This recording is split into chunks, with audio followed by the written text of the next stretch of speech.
Ave María Purísima, sin pecado concebida. Muchas gracias, queridos amigos, por estar en sintonía de su programa Camino hacia Roma en este día tan especial. Un saludo para todos ustedes que nos están sintonizando a través de Canal 57, Canal Católico de El Salvador, y también a nuestros amigos de Radio María El Salvador, 800 AM y 1150 AM para la zona oriental, nuestros amigos de Radio María Ecuador, y también un saludo especial para el Padre Víctor Atencio en Radio María Panamá. Este día pues es un día muy especial, vamos a iniciar un nuevo tema, vamos a tratar un tema muy importante, queridos amigos, porque este tema es parte de lo que me hizo a mí también entender la fe católica para poder regresar a esta santa iglesia que Cristo fundó. Cuando nosotros estudiamos y leemos la palabra de Dios, nosotros nos damos cuenta, queridos amigos, que la fe no es un asunto que nosotros vamos a venir y lo vamos a tomar de una manera ciega. La fe, queridos amigos, es un asunto que también nosotros podemos llegar a pensar, a razonar.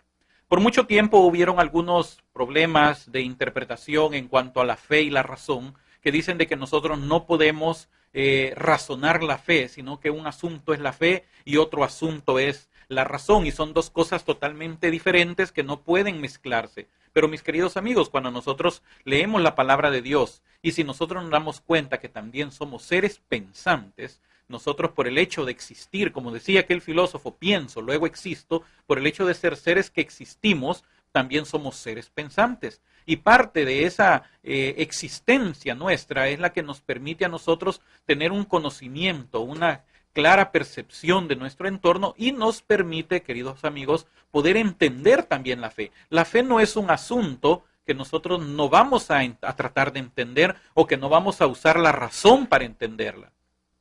Cuando nosotros estudiamos teología en la universidad hace ya muchos años, en esta universidad nos enseñaron, los profesores que tuvimos, que nosotros teníamos que teologizar, nos decían ellos, teníamos que pensar, teníamos que razonar la fe. Y prácticamente, queridos amigos, esa es la teología, razonar nuestra fe. A través de la forma de pensar, de la filosofía, nosotros podemos entender qué es esa fe que nosotros hemos recibido. Cuando nosotros leemos la palabra de Dios, nosotros nos damos cuenta que todo Dios lo tiene bien estructurado. Dios no es un Dios desordenado, no es un Dios que lo ha hecho todo al azar, como muchos creían o creen algunos pensadores que Dios agarró toda una serie de insumos, los tiró al aire y ya cayó ordenado todo el mundo y de un caos Dios vino e hizo al azar todo lo que nosotros tenemos. De ninguna manera, Dios ya tenía todo preparado desde antes de la creación del mundo, desde la eternidad, a través de su presciencia,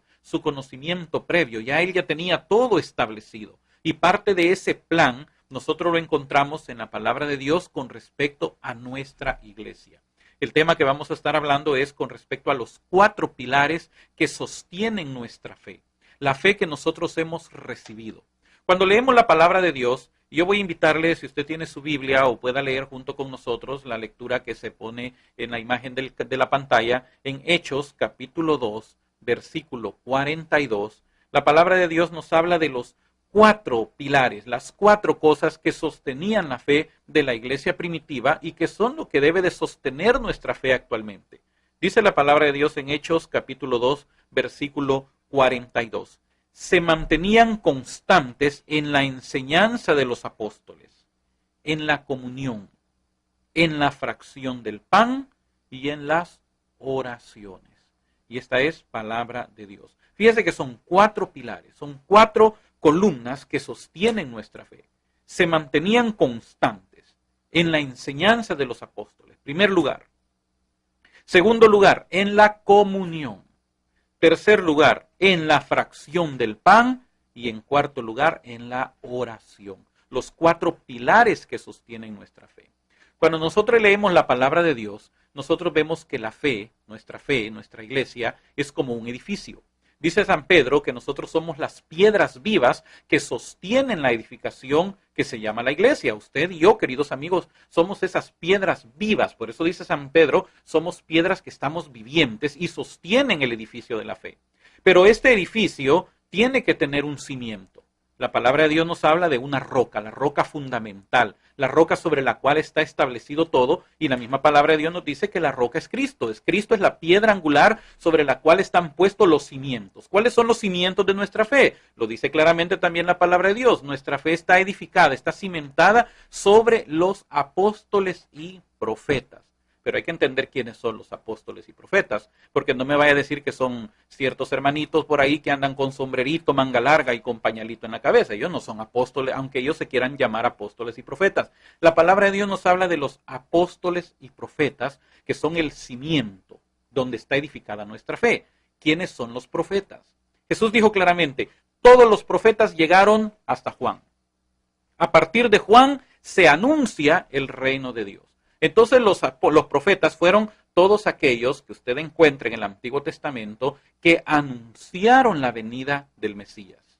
Luego los profetas, los apóstoles, perdón, ellos son los que anuncian a Cristo como el Mesías. Y esa es la base de nuestra fe, Antiguo y Nuevo Testamento. Antiguo Testamento, los profetas, anunciando la venida del Mesías. Luego encontramos el Nuevo Testamento. Cristo se le revela a sus apóstoles, los apóstoles reciben el depósito de la fe y ellos comienzan a transmitir esta fe de una manera ininterrumpida hasta la fecha presente a través de sus sucesores que son los obispos. Entonces nuestra fe está cimentada sobre los apóstoles y los profetas. Pero en ese cimiento están las 4 columnas que sostienen el edificio de nuestra fe.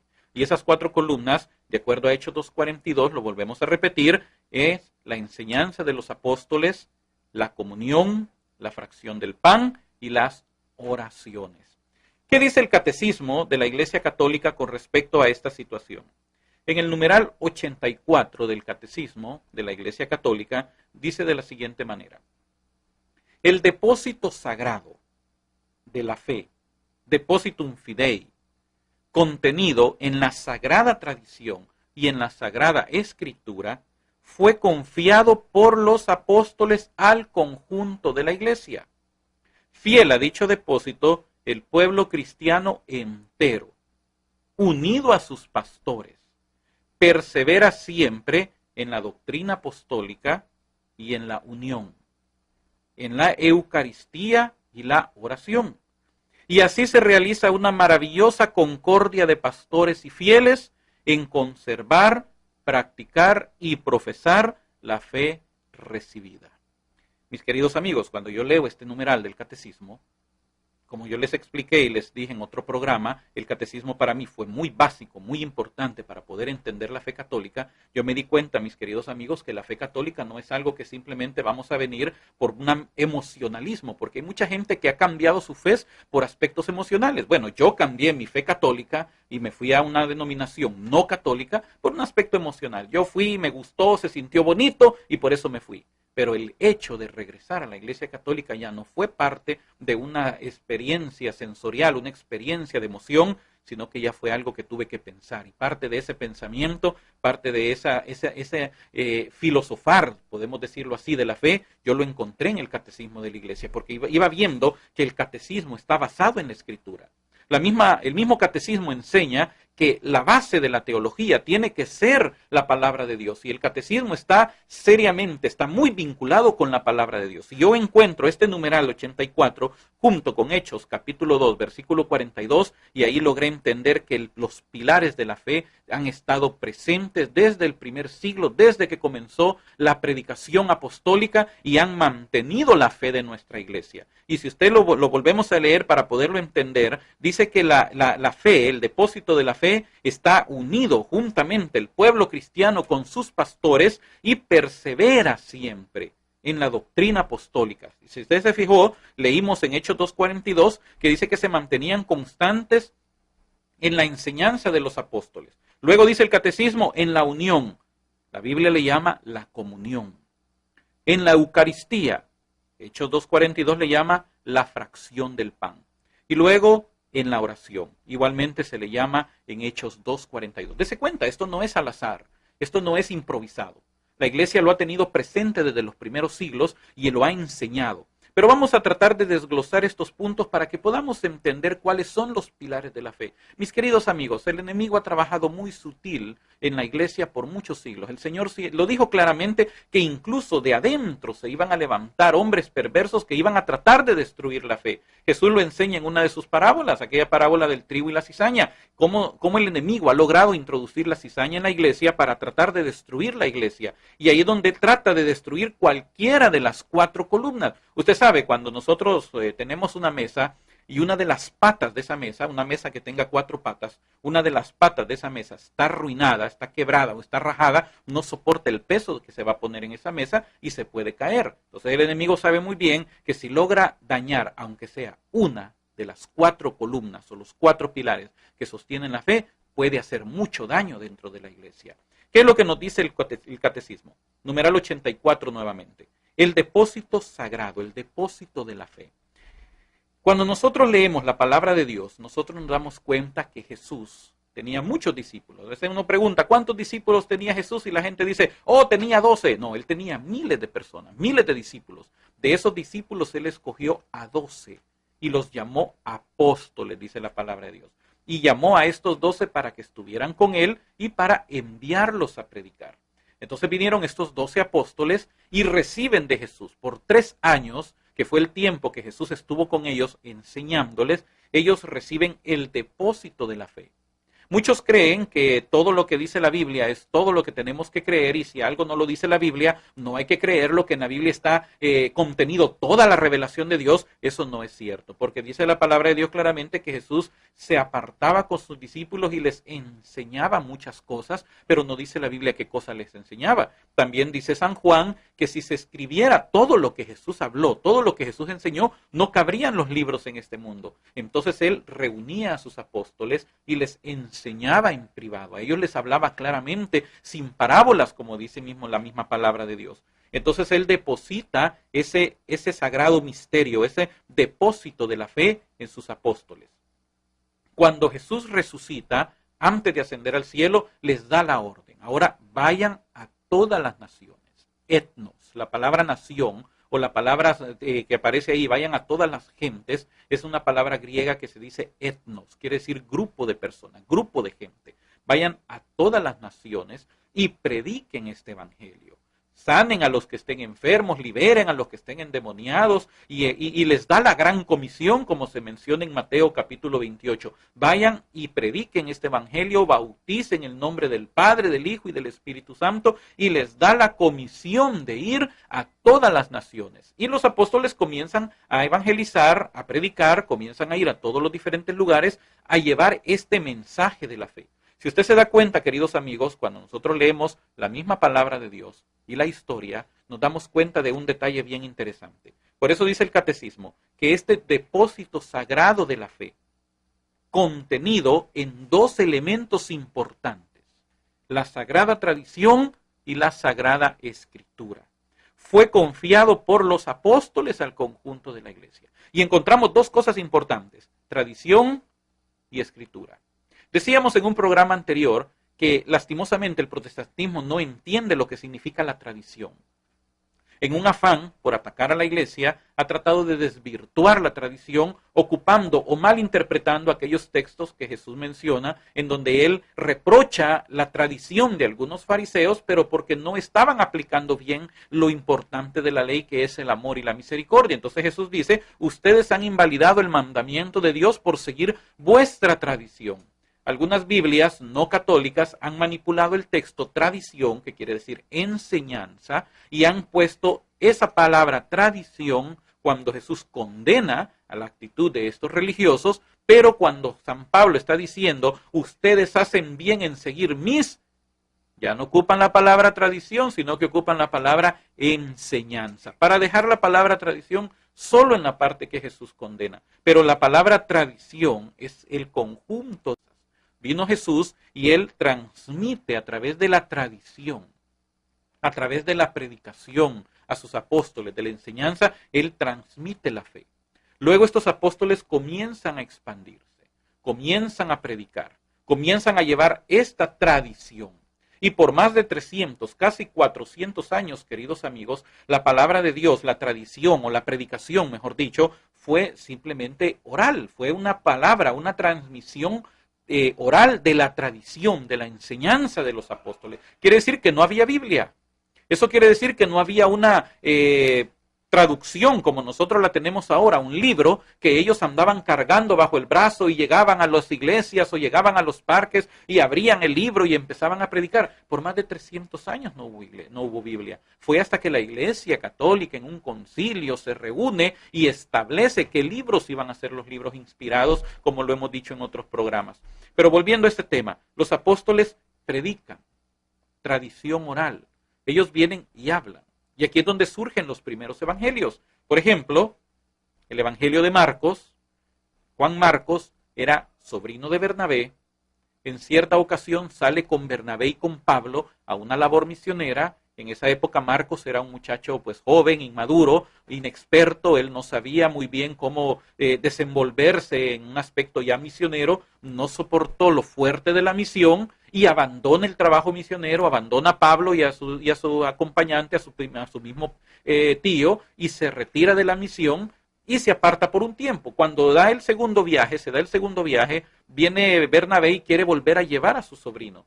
Pero se da una discrepancia. Pablo le dice, no lo podemos llevar porque es un problema llevar a este muchacho para que después de unos par de días o un par de semanas él venga y nuevamente deserte de la misión y se vaya y nos deje otra vez con el gasto y con todo lo que hemos tenido que hacer para poderlo llevar. Entonces dice la Biblia que se da una discrepancia, así que Bernabé toma a su sobrino, él se va a predicar, Pablo toma a un compañero de viaje llamado Silas, un hombre, quiero recalcarlo, toma a Silas y se va a predicar. ¿Por qué recalco Silas como un hombre? Porque esto ocurre, mis queridos amigos, esta anécdota que les voy a contar, cuando no se conoce la palabra de Dios o cuando simplemente se predica por hablar, solo se llega a hablar.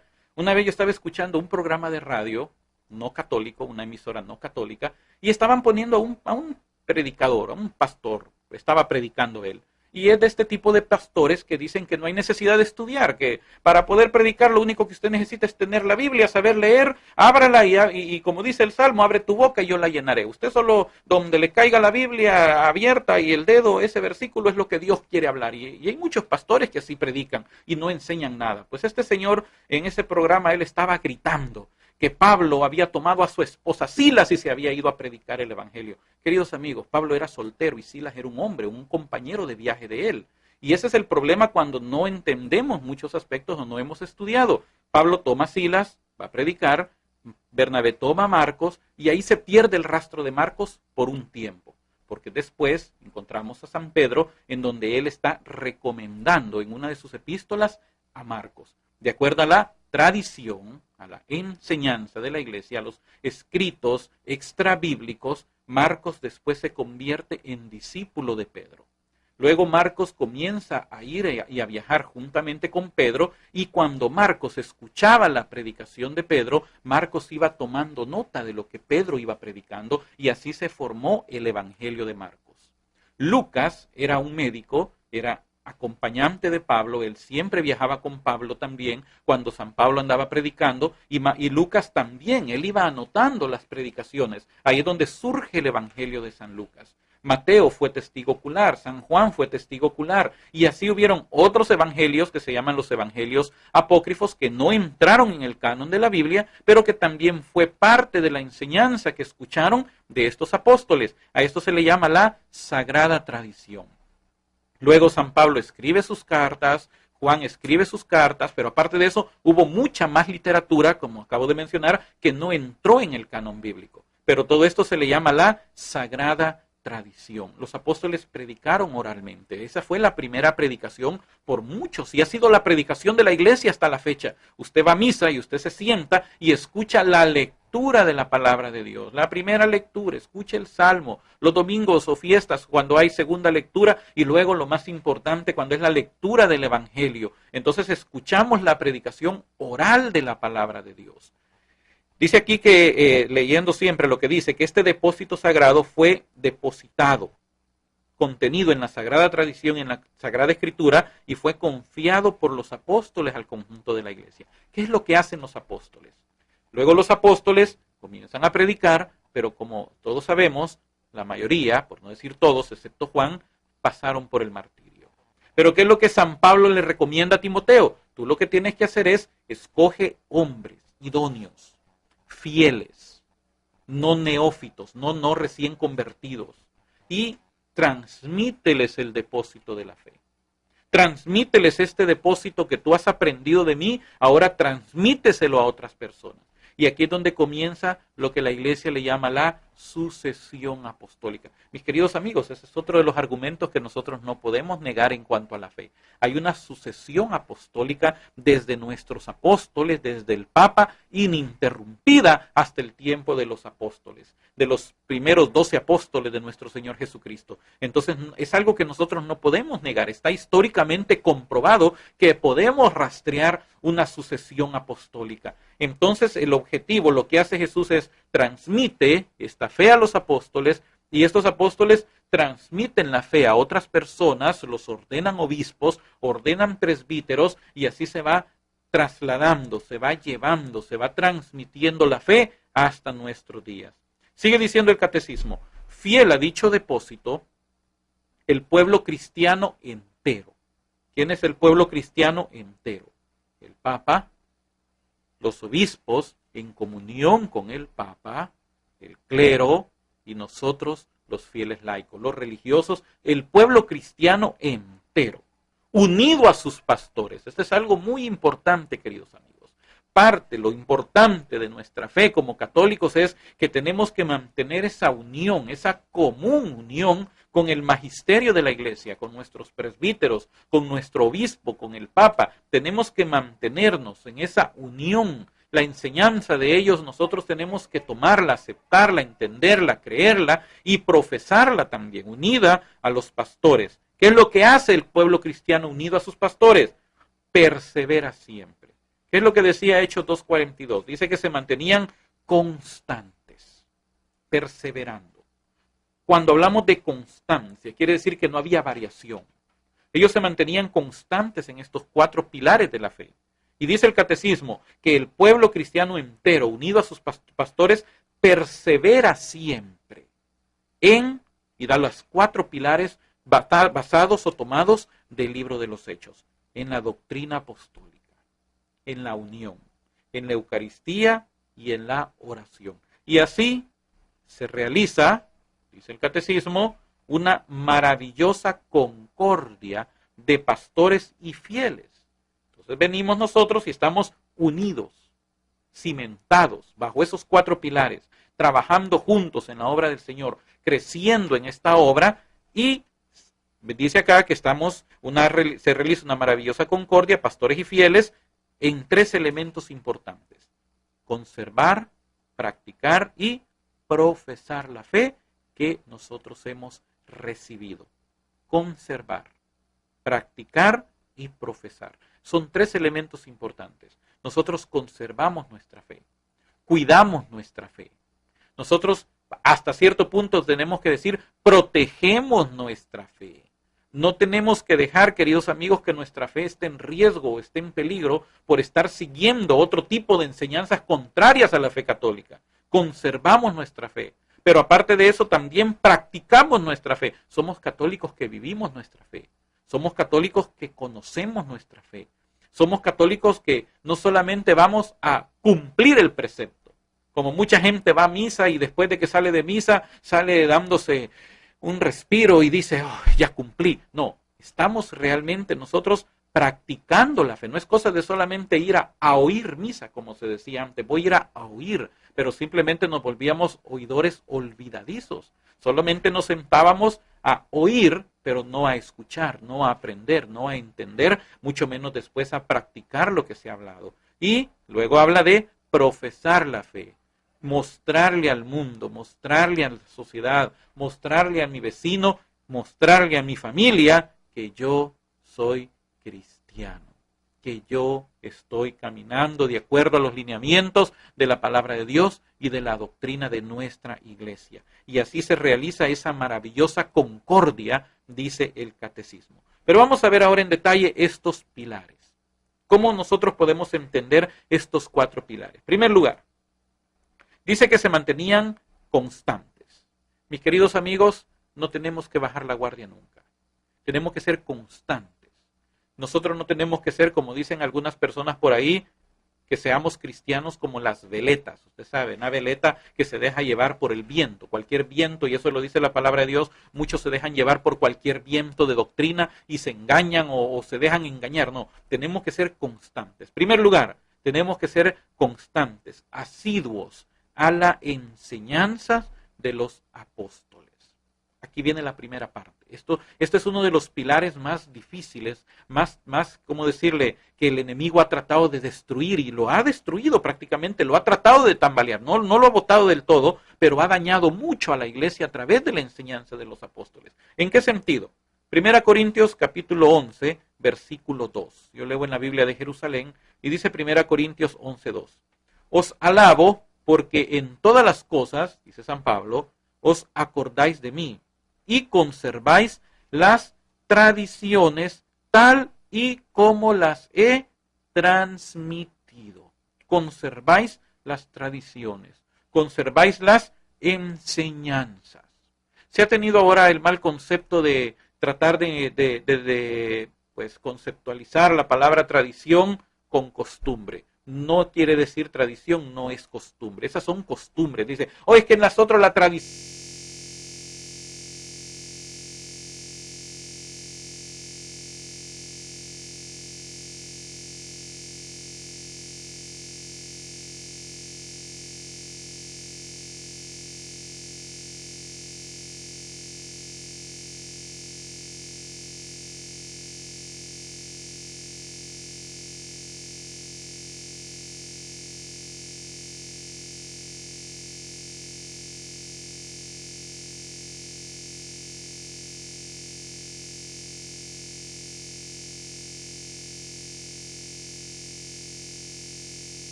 no era Dios.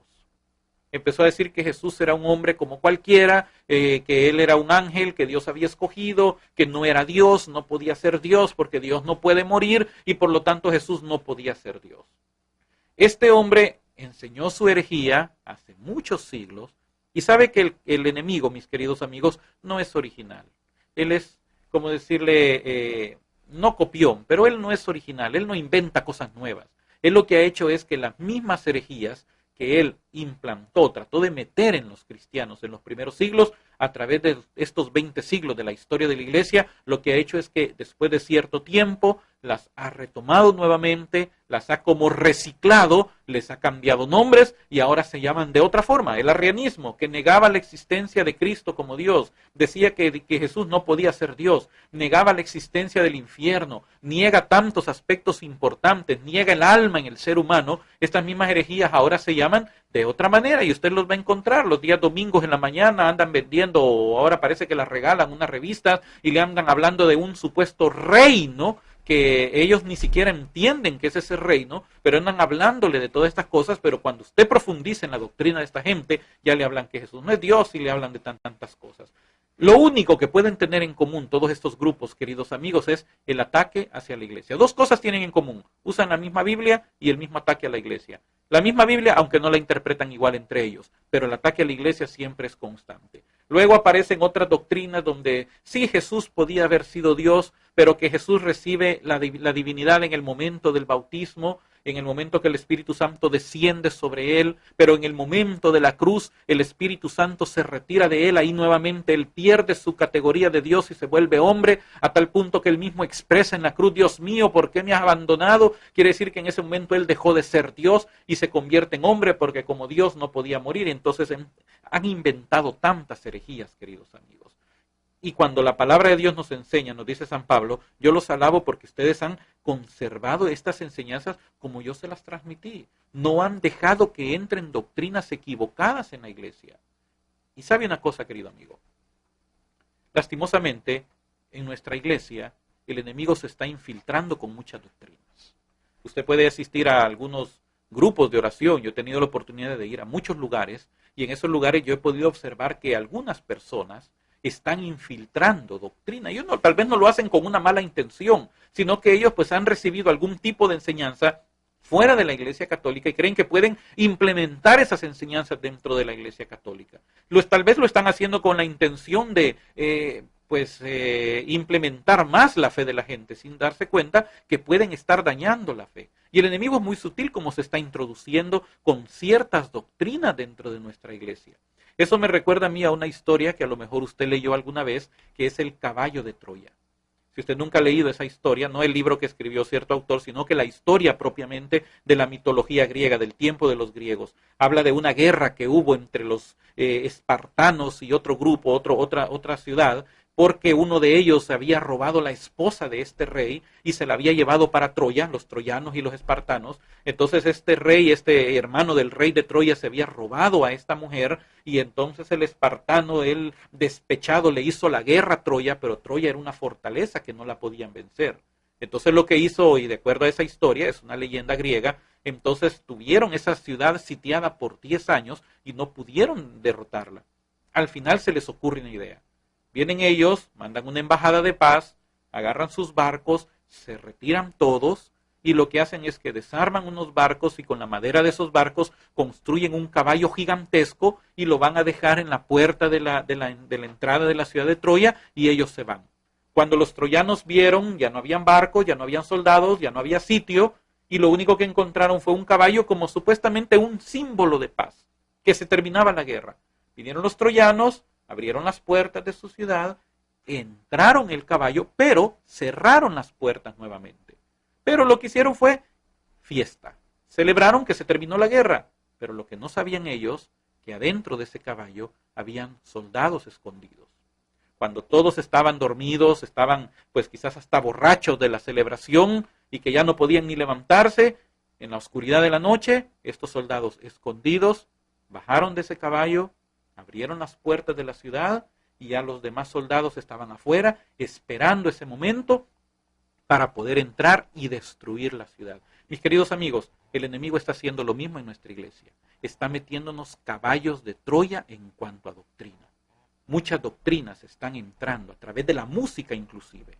Muchos ahora ya no escuchamos música católica, sino que escuchamos canciones que vienen de otras fuentes y en unos casos hasta las cantamos en nuestras comunidades, las cantamos y algunas ni siquiera están pues teológicamente correctas. Por ejemplo, un día estábamos hablando con respecto a un corito muy conocido en muchas comunidades, ya algunas comunidades ya lo corrigieron, otras todavía no han escuchado que no está correcto. Este corito no es católico, viene de otra congregación no católica. Y ese corito dice como un rayo cayendo sobre mí, que quema, que quema, que quema. Y empiezan a cantar y los hermanitos muy contentos hasta hacen la figura del rayo cuando están cantando. Pero si nosotros leemos la palabra de Dios despacio y tratamos de analizar teológicamente ese corito, nos vamos a dar cuenta de una situación. Cuando nosotros leemos la palabra de Dios y el catecismo de la iglesia, el Espíritu Santo nunca se refiere a la figura de un rayo.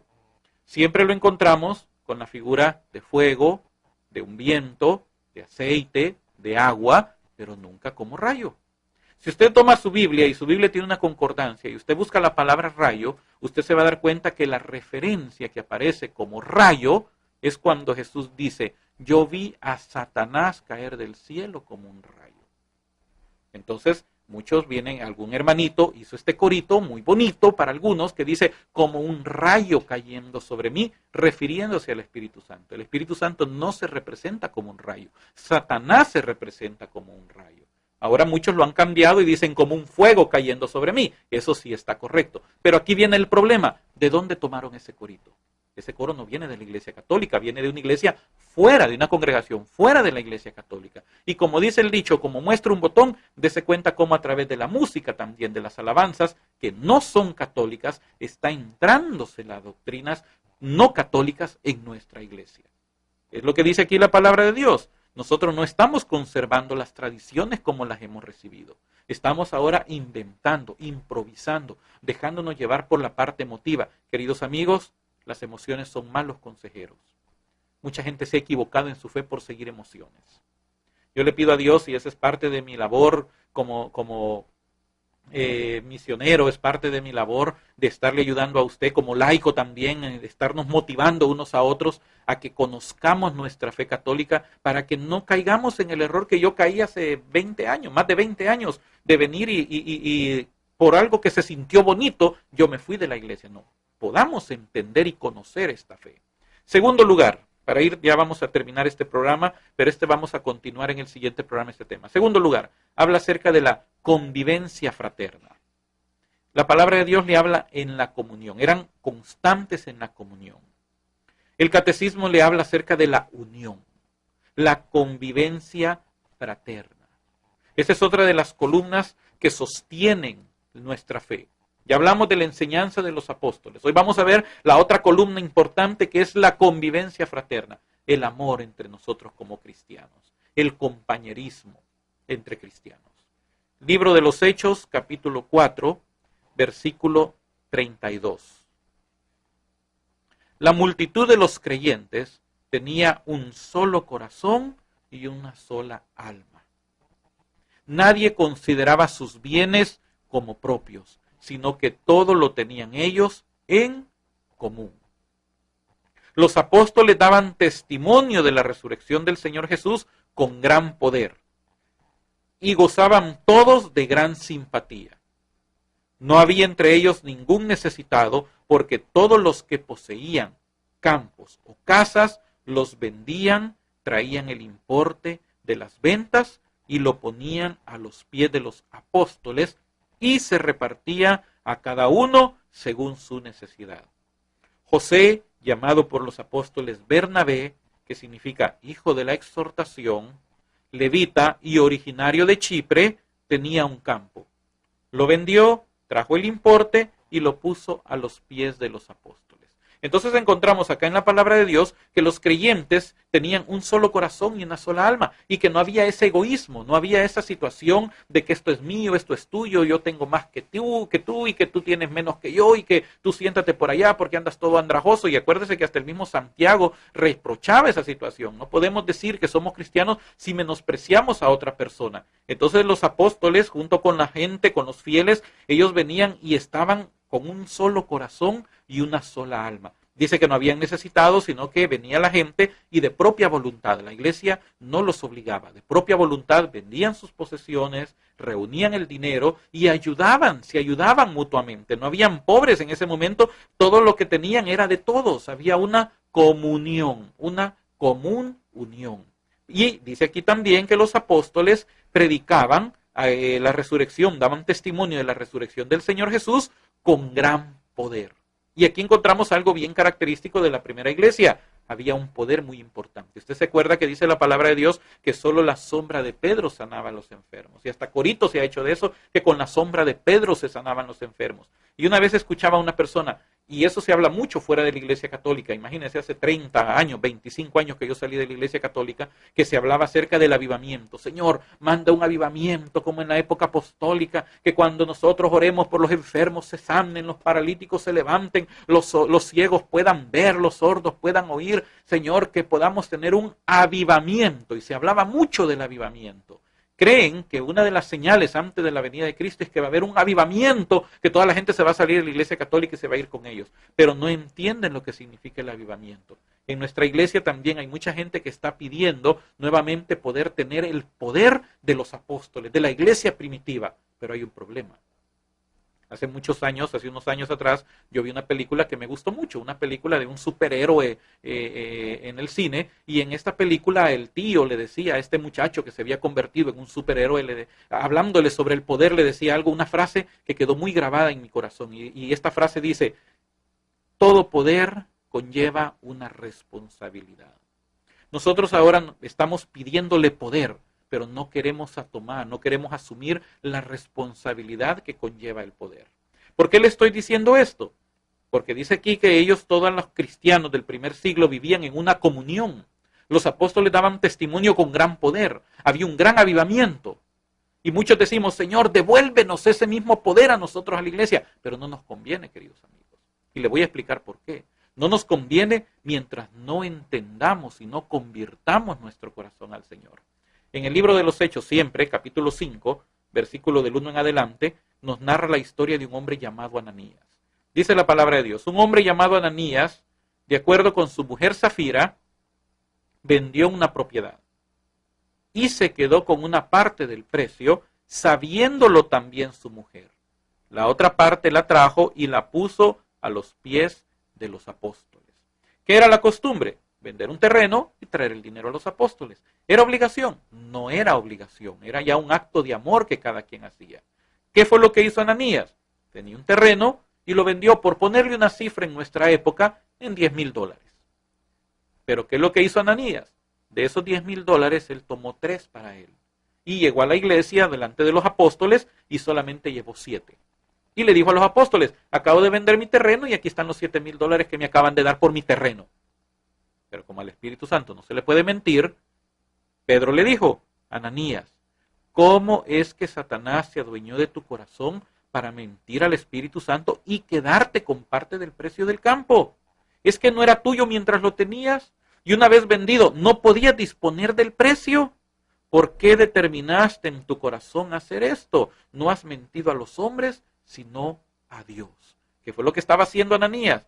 Queriendo mentir. ¿Qué es lo que San Pedro le dijo? Si lo vendiste en 7,000, hubieras dicho, mira, o lo vendiste en 10,000 y solo traes 7, hubieras dicho, mira, solo le voy a dar 7,000 a la iglesia porque necesito estos 3,000 para pagar algunas deudas, algunas cositas por ahí, o para tener algo para comer. Pero no engañar, no querer engañar.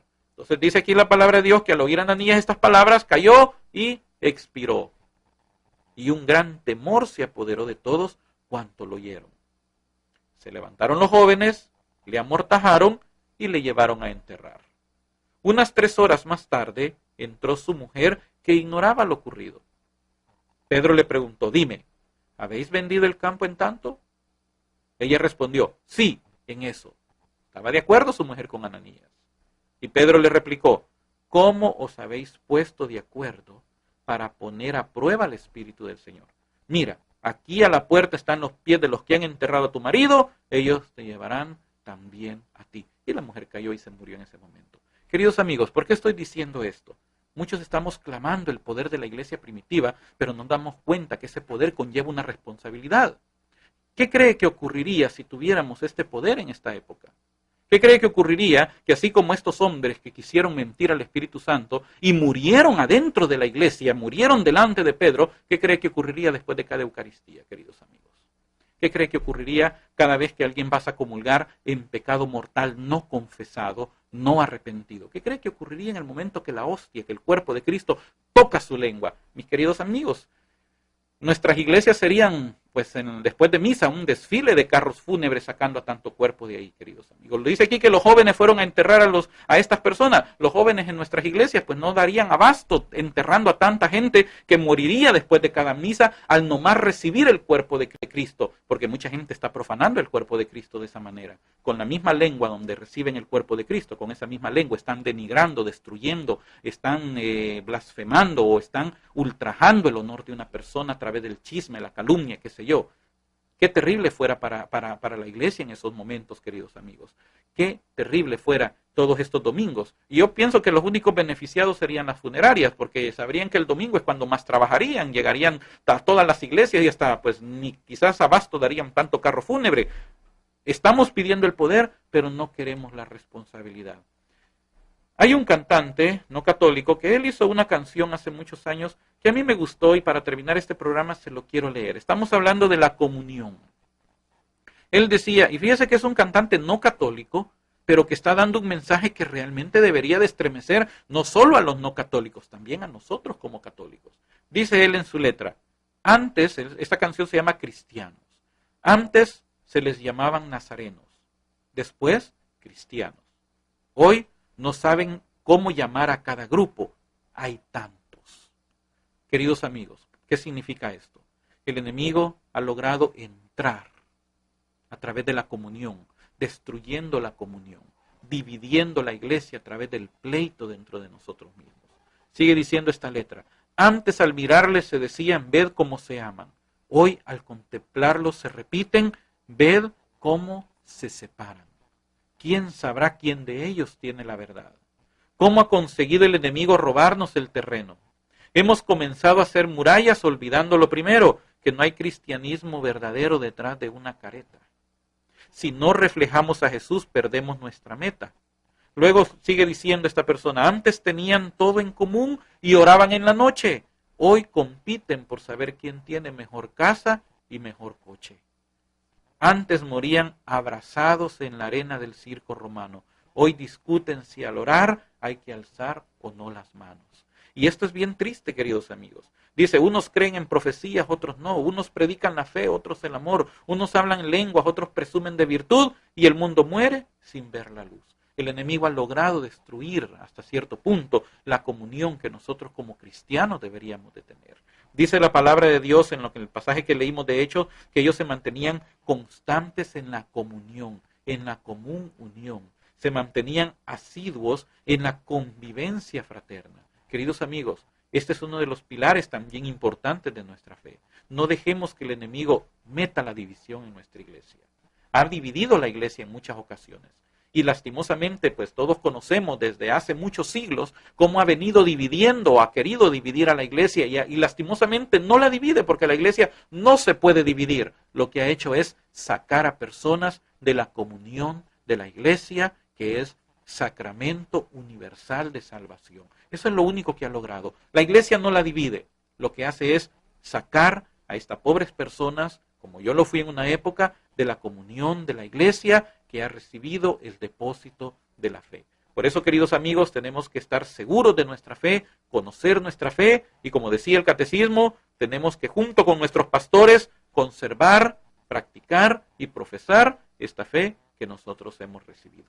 Vamos a dejar hasta aquí nuestro programa. Recuerde que lo puede sintonizar los días viernes a las 8 de la noche y también la repetición los días miércoles a la misma hora a través de Canal 57. También lo puede escuchar a través de Radio María El Salvador los jueves a las 9 de la mañana y en Radio María Panamá los domingos a las 3 de la tarde, hora de Panamá. También usted puede escuchar o puede ver este programa a través de YouTube. Usted puede ir a la página de YouTube y en la parte de Camino, usted escribe Camino hacia Roma y usted va a encontrar el canal el canal 57 donde están estos videos. Y también usted puede escribirnos si tiene alguna pregunta o comentario, aparece nuestro correo electrónico en la pantalla para que así podamos también enriquecer este programa. Muchas gracias, queridos amigos, por haber estado en sintonía de Camino hacia Roma. Con la ayuda del Señor nos escuchamos y nos veremos en nuestro próximo programa. Alabado sea Jesucristo. Con María por siempre sea alabado.